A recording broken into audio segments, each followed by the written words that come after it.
Thanksgiving at our restaurant never felt like a holiday. It felt like inventory with mashed potatoes. Even as a kid, I could tell the difference.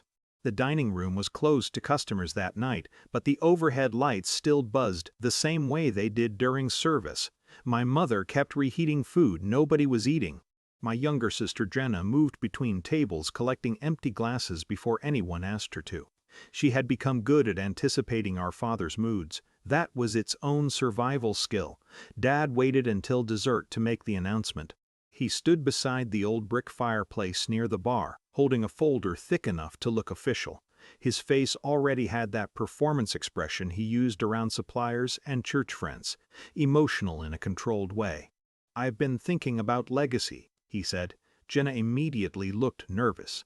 I just leaned back in my chair. Then he slid the folder across the table toward her.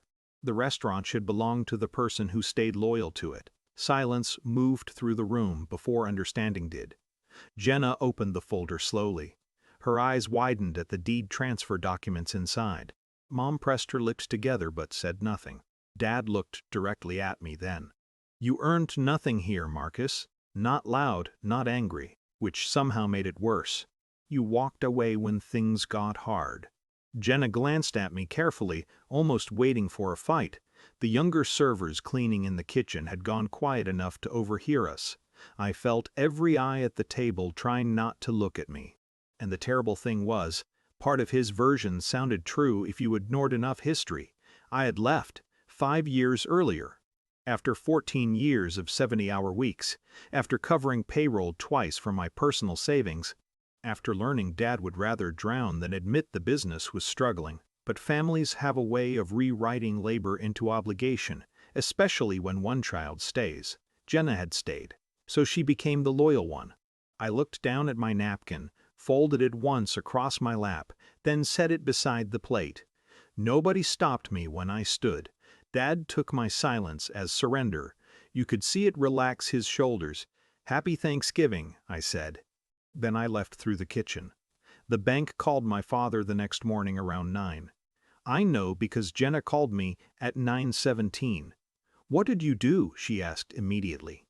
I was sitting in my truck outside a hardware store, coffee balanced between my knees. "What are you talking about?" "There's someone here from the bank asking about ownership verification and refinancing approval." Her voice had tightened into panic. "Dad says there must be some mistake." I closed my eyes for a second. Not because I was surprised, because I knew exactly what moment had finally arrived.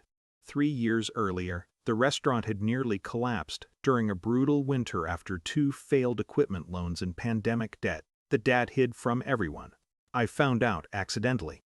A foreclosure notice folded inside his office desk drawer. He had been 2 weeks from losing the building, not the business. The building, there's a difference.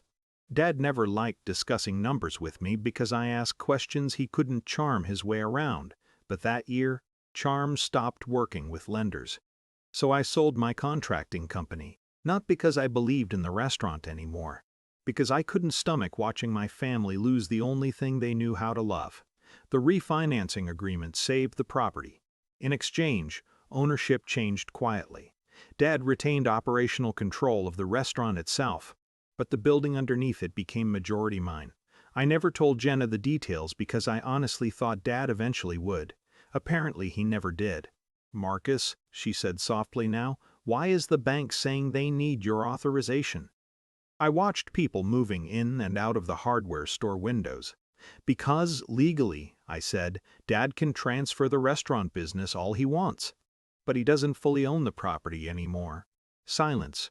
Then, quietly, "You own the building?" "Most of it."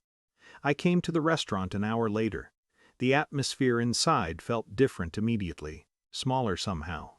A regional bank representative sat at the corner booth with a laptop open.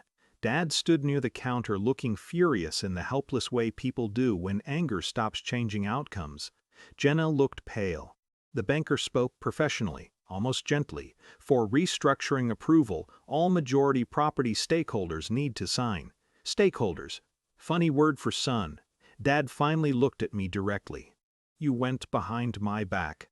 The accusation almost made me laugh. Behind his back was where I'd spent most of my adult life, cleaning up disasters he refused to face directly. I kept the building from foreclosure, I said.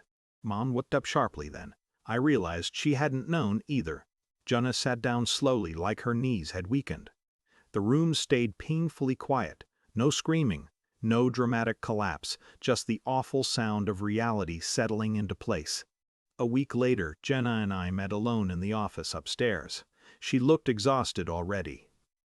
"You should have told me," she said. "I wanted him to. He never would." That was true. She rubbed her forehead. "I thought he trusted me. I looked around the cramped office I used to sleep in during double shifts. No," I said carefully, "he needed you. There was a difference there too." Weeks later, lawyers drafted a restructuring agreement. Professional oversight, shared financial transparency, outside management consulting. Dad barely spoke during meetings anymore. When I entered the room now, though, he always stood. Not affection, not apology. But for the first time in my life, he looked at me like someone whose absence would actually matter.